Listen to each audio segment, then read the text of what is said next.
Ka kitea e tahi o ngā mahinga toi a ngā mātanga toi Māori ki roto o Normandy Wīwi a tērā tau. Kei a Manawa Wright, ngā whakamahuki.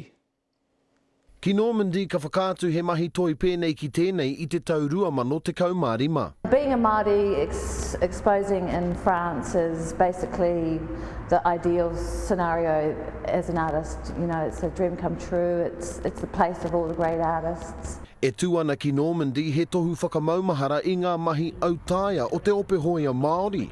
He tūnga pai mo enei mahi. Māori art was of great interest to the Cubist artists like Picasso, the early modernist artists. I tēnei wiki I rere mai te mātanga toi, no wīwi ki te tūtaki I ngā kai toi o Aotearoa. How many do you think you'll sell while you're there?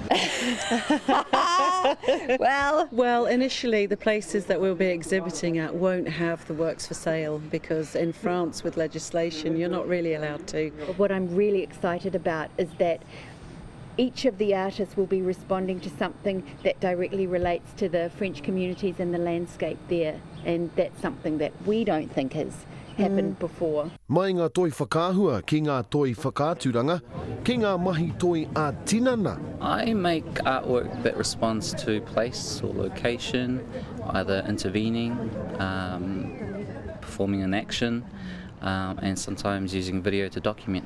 He te kaumātoru katoa ngā kai toi ka whakātu I a rātou mahi toi ki te taone o Normandy ki Wīwi a te tau 2015 Manawa Wright, Te Karere.